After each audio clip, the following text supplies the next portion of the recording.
एक जवान लड़की के ऊपर से रात के वक्त सोते हुए कोई कंबल खींचता है। ये और कोई नहीं उसके पिता थे, जो उसे गंदी नजरों से देख रहे थे। जो देख वो लड़की बहुत घबरा जाती है, पर कोई पिता अपनी ही बेटी के साथ ऐसा कैसे कर सकता है। मूवी की शुरुआत मेन लीड जून से होती है, जो एक पादरी था। जून एक रूम में एक लड़की के ऊपर से भूत उतारने का मंत्र पढ़ रहा था, जिसे बेड पर रस्सियों से बांधकर लेटाया हुआ था। इस अमल से वो इस लड़की के शरीर में से राक्षस को बाहर निकाल रहा था। लड़की के शरीर पर एक राक्षस ने कब्जा कर रखा था और उसने लड़की के शरीर को बहुत नुकसान पहुंचाया था। इस अमल के दौरान राक्षस जून का ध्यान भटकाने के लिए उसे कुछ ना कुछ कहता रहता है, लेकिन जून उसे घास नहीं डालता और अपना काम जारी रखता है। जून को अपनी बातों में ना आता देखकर राक्षस जून पर तंज करते हुए कहता है, इस लड़की को तुम पर बहुत विश्वास था। जून उसकी बातों को इग्नोर करके अपने अमल को तेज कर देता है और इस लड़की के सर पर हाथ रखकर प्यार करने लगता है, लेकिन लड़की की हालत खराब होती जा रही थी।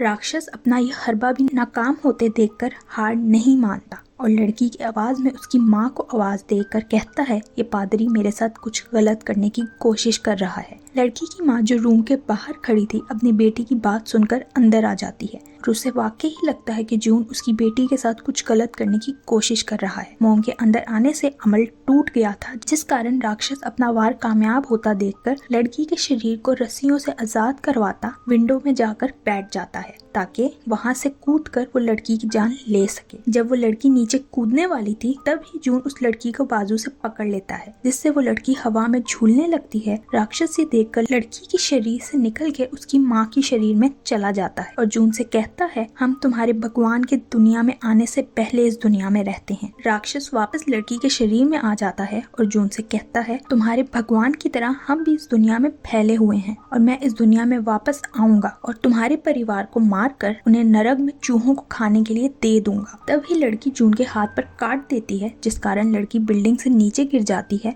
और उसकी मौत हो जाती है। जून उस लड़की की माँ की तरफ मुड़ता है तो वो भी नीचे भाग चुकी थी। जून इतनी कोशिश के बाद भी राक्षस के जीतने पर अफसोस करने के अलावा और कुछ नहीं कर सकता था। अगले सीन में हम जून के बड़े भाई कैंग को देखते हैं, जो अपने परिवार के साथ अलग हो रहा था। जून का भाई पहले जून के साथ ही रहता था, लेकिन लड़की की मौत के बाद उसकी माँ हर तरफ जून को बदनाम करने लगी थी, क्योंकि वो राक्षस की बातों में आ चुकी थी। इतनी बदनामी के कारण जून के भाई को सोसाइटी में काफी शर्मिंदगी उठानी पड़ी और इसी वजह से वो अलग घर में शिफ्ट हो रहे थे। जून के ही परिवार में दो ग्रुप्स बने हुए थे, जिनमें से एक ग्रुप जून को सपोर्ट कर रहा था, लेकिन दूसरा ग्रुप जून के बारे में फैली हुई बातों पर विश्वास करते हुए जून के खिलाफ था। शिफ्टिंग के बाद कैंग के परिवार को पहली रात पड़ोस वाले घर से बहुत आवाजें आती हैं, जिस कारण वो सो नहीं पाते। सुबह उनको किचन के बाहर एक बिल्ली मिलती है, जिसे फांसी देकर लटकाया गया था, जिसे देखकर कैंग की छोटी बेटी तो बेहोश ही हो जाती है और उसे हॉस्पिटल ले जाना पड़ता है। कैंग उसे डिस्चार्ज होने के बाद जब घर ले आता है तो वो देखते हैं उनके पार्किंग में उनके पड़ोसी ने अपनी गाड़ी पार्क की हुई है। ये देखकर कैंग पड़ोसी से बात करने उसके घर जाता है ताकि उसे समझा सके। वो वहाँ जाकर हैरान था कि हर जगह जानवरों की खून से लती हुई लाशें पड़ी हुई थी। यही नहीं, घर के अंदर भी बहुत सारे जानवरों की लाशें थीं, जैसे कैंग के घर से बिल्ली की लटकी हुई लाश मिली थी। ये देखकर कैंग समझ जाता है कि उसके घर भी बिल्ली को इसी आदमी ने मारकर लटकाया था। कैंग अभी ये देख ही रहा था जब पीछे से उसे कोई बुलाता है तो कैंग बुरी तरह डर जाता है। वो देखता है एक आदमी उसे काफी खतरनाक तरीके से देख रहा है। कैंग उसे कहता है, तुम्हारी गाड़ी मेरी पार्किंग एरिया में लगी हुई है।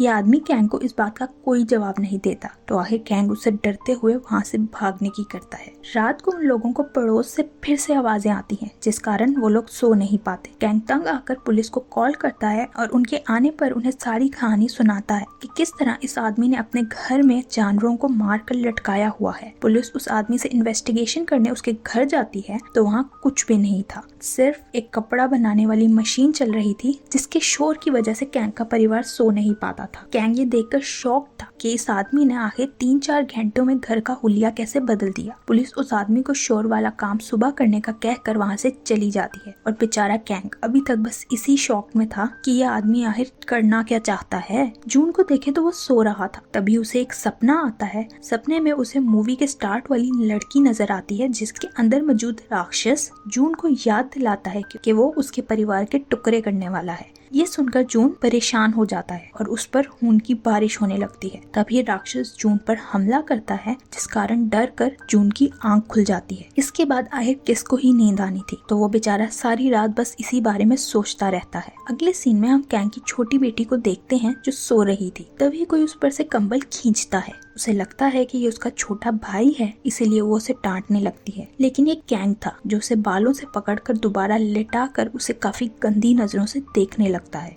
वो काफी सहम जाती है और उसको विश्वास नहीं होता कि उसके पिता उसके साथ ये कर सकते हैं। अगली सुबह वो अपनी मॉम से इस बारे में बात करती है तो मॉम भी उससे अजीब बर्ताव करती है, जिससे वो अपने माता पिता से दूरी बना लेती है। जून काफी परेशान रहता था, जिस कारण चर्च के सारे पादरी उसे विदेश के केसेस लेने के लिए कहते हैं ताकि उसका मूड कुछ बदल सके। जून भी खुद को ठीक करने के लिए उनकी बात मान लेता है। सीन्स कैंग पे शिफ्ट होते हैं जो अपनी पत्नी से सुबह के बर्ताव का कारण पूछता है, तो वो कहती है कि मुझे तो ऐसा कुछ भी याद नहीं। कैंग की बड़ी बेटी नहा रही थी जब उसके पास उसकी छोटी बहन आती है और उसे कहती है अगर तुम्हें अपने सिबलिंग से मसला है तो उन्हें मार डालो। ये सुनकर बड़ी बहन काफी हैरान होती है और नहाने के बाद अपनी बहन के कमरे में आकर पूछती है कि तुम्हारी इस बात का क्या मतलब था। उसकी बहन कहती है मुझे तो कुछ याद नहीं। तभी वो दोनों रात को हुए इंसिडेंट के बारे में बात करती हैं। तो दरवाजा खोलकर कैंग अंदर आता है और उन दोनों पर गुस्सा करने लगता है, तुम लोग अपने पिता के खिलाफ ऐसी बातें कैसे कर सकते हो। वो अपनी बड़ी बेटी को पकड़कर सीढ़ियों से धक्का दे देता है, जिस कारण वो बेहोश हो जाती है और फिर एक हैमर लाकर अपनी छोटी बेटी को मारने लगता है। तभी नीचे से कैंग की आवाज आती है कि ये क्या शोर है। राक्षस ये सुनकर नीचे चला जाता है और नीचे से असली कैंग ऊपर आता है, जो देखकर दोनों बहनें शॉक थीं। कैंग उनसे पूछता है कि क्या हुआ, लेकिन तभी उसकी पत्नी एक हैमर लेकर आती है और आते ही उन पर हमला कर देती है। ये देखकर कैंग अपनी बेटियों को बचाने के लिए उनके आगे आ जाता है तो उसकी पत्नी उसके बाजू पर जोर जोर से हैमर मारने लगती है और बेचारा कैंग बस दर्द से चिल्लाता रह जाता है। उसी वक्त नीचे से कैंग की पत्नी की आवाज आती है कि ऊपर क्या हो रहा है। तभी कैंग के पास मौजूद उसकी पत्नी हैमर लेकर रूम में चली जाती है और नीचे से कैंग की असली पत्नी आती है। कैंग तो बुरी तरह शॉक था, इसीलिए वो ये देखने रूम में जाता है कि उसकी पत्नी तो ये है, तो हमला करने वाली कौन थी।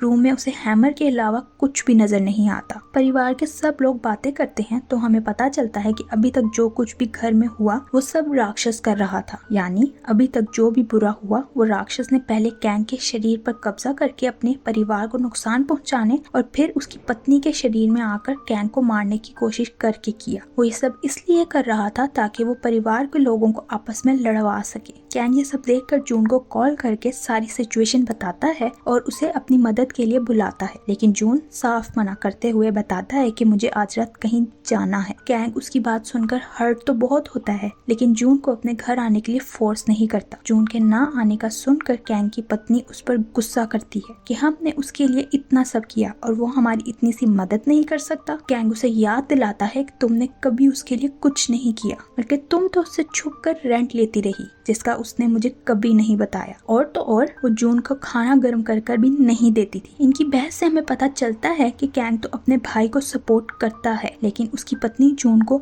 अपने घर में बर्दाश्त नहीं कर सकती थी। इसीलिए ये जोरू का गुलाम अपने भाई को अकेला छोड़कर अलग शिफ्ट हो गया। जून जिसे विदेश जाना था वो जाने के लिए निकलता है, लेकिन कैंग का सोचकर वो नहीं जाता। उसके भाई को उसकी मदद की जरूरत थी, इसीलिए वो कैंग के घर आ जाता है। कैंग और उसका परिवार उसे सब वाकयात के बारे में बताता है तो जून उन्हें कहता है कि हमें एक अमल करना होगा जिससे राक्षस इस घर से भाग जाएगा। ये सुनकर परिवार के लोग काफी घबरा जाते हैं, क्योंकि उन्हें याद था कि जून ने लास्ट टाइम अमल किया तो लड़की की मौत हो गई थी। जून उन्हें कहता है कि आपको घबराने की जरूरत नहीं, क्योंकि ये अमल मैं अपने सीनियर से करवाऊंगा। इसके बाद जून कैंग को बाहर लाकर बताता है आपकी बड़ी बेटी सियोन पर राक्षस ने कब्जा किया हुआ है, इसलिए आपको उस पर नजर रखना है। जून को अपने सीनियर को लेने एयरपोर्ट जाना था, क्योंकि उन्होंने खुद कॉल करके उसे बुलाया था। जून पादरी को लेने पहुंचता है तो वो जून से कहते हैं तुम्हें आने की क्या जरूरत थी, हम तो खुद भी आ जाते। जून कहता है कि आपने ही तो मुझे कॉल करके बुलाया था। फादर मना करते हैं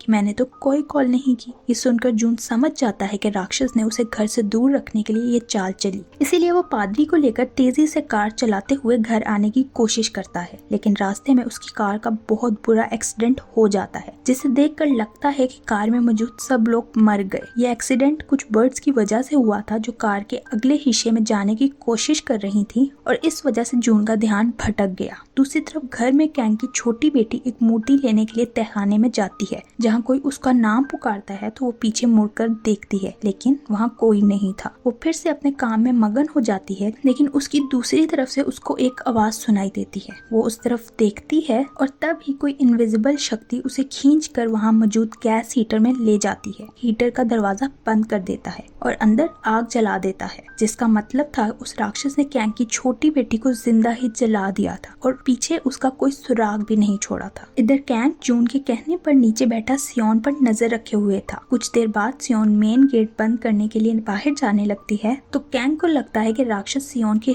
शरीर पर कब्जा कर उसे घर से बाहर ले जाना चाहता है। ये सोचकर वो सियोन पर हमला कर उसे बेहोश कर देता है और फिर बेड पर लटा कर उसे रस्सियों से बांध देता है। उसी वक्त जून वहाँ आ जाता है और बताता है मेरा बहुत बुरा एक्सीडेंट हो गया था जिसमें पादरी की मौत हो गई। फिर कैंग जून से राक्षस को सियोन के शरीर से निकालने का कहता है तो जून राक्षस को निकालने के लिए अमल शुरू करता है और एक स्टिक से सियोन को बुरी तरह मारने लगता है। दूसरी तरफ एक्सीडेंट वाली जगह को देखें तो हमें पता चलता है कि जियोन कार के बाहर बुरी तरह बेहोश पड़ा है, यानी जो घर के अंदर जियोन है वो जियोन नहीं बल्कि राक्षस था। घर में मौजूद जियोन ने सियोन को स्टिक से मार कर उसका बुरा हाल कर दिया था, जिस कारण उसके शरीर से खून निकलने लगता है। सियोन की ऐसी हालत देखकर कैंग की पत्नी उसे ये सब करने से रोकने की कोशिश करती है, लेकिन कैंग उसकी एक नहीं सुनता, जिस कारण दोनों में लड़ाई होने लगती है और कैंग अपनी पत्नी से कहता है तुम बिल्कुल अच्छी माँ नहीं, और फिर उसका सर जोर से दीवार में मारते हुए उसे बेहोश कर देता है। उन्हें लड़ता देखकर जियोन के रूप में राक्षस बहुत खुश होता है। आखिरकार वो कैंग को अपना असली चेहरा दिखाता है, जो देखकर कैंग का पारा आसमान को छूने लगता है। कैंग गुस्से में उसे मारने लगता है, लेकिन वो राक्षस कुछ ही मिनटों में कैंग को मार कर नीचे गिरा देता है और अब वो कैंग पर अपना आखिरी वार कर उसकी जान लेने ही वाला था। लेकिन उसी वक्त वहाँ असली जियोन आ जाता है और अपने रूप में मौजूद राक्षस को प्रेयर कर वहाँ से भगा देता है। यहाँ हमें ये भी पता चलता है कि कैंग के पड़ोस वाले आदमी में भी राक्षस आ गया था, जिसने कैंग के परिवार को डराने की कोशिश की थी। अचानक उन्हें कैंग के छोटे बेटे के रोने की आवाज आती है, जो तहखाने में था। उसकी आवाज सुनकर वो दोनों भाग कर तहखाने में जाते हैं, जहाँ वो देखते हैं कैंग का बेटा बहुत डरा हुआ बैठा है और वो रोते हुए हीटर की तरफ इशारा कर रहा था। वो देखते हैं तो हीटर में कैंग की छोटी बेटी की जली हुई लाश पड़ी थी, जो देख कैंग शॉक्ड हो जाता है। राक्षस उन पर एक के बाद एक वार कर रहा था और वो कुछ नहीं कर पा रहे थे। तभी वहाँ सियोन आ जाती है और जोंग से कहती है अंकल आपने मुझे इतना क्यों मारा। तो उसकी बात सुनकर जियोन समझ जाता है ये उसी राक्षस की एक और चाल है। जियोन वहाँ पड़े हुए मिरर पर से कपड़ा हटाता है तो राक्षस अपने असली रूप में नजर आने लगता है। राक्षस का असली चेहरा सामने आते ही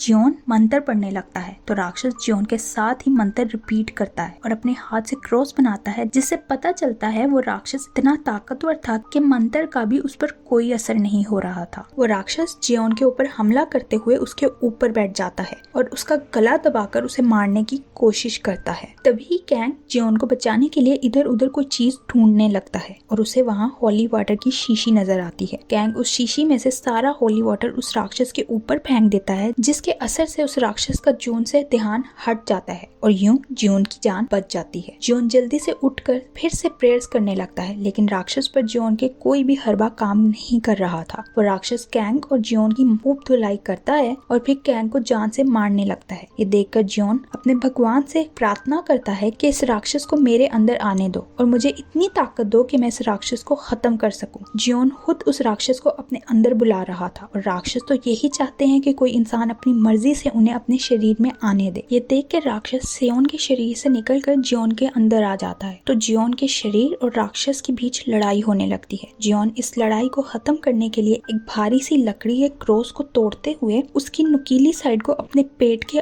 आर पार कर लेता है, ताकि जियोन के मरते ही उस राक्षस का भी खात्मा हो जाए और राक्षस उसके भाई के परिवार की जान छोड़ दे। जॉन अपने मकसद में कामयाब हो गया था और उसने अपना बलिदान देकर अपने भाई के परिवार को बचा लिया था। कैंग ऊपर आता है तो अपने परिवार से मिलकर बहुत रोता है, क्योंकि उनकी राक्षस से जान तो बच गई थी, लेकिन इस सब ने उन्होंने अपने परिवार के 2 लोगों को खो दिया था। और इसी सैड एंडिंग के साथ ये मूवी यहीं एंड हो जाती है। Thank you for watching.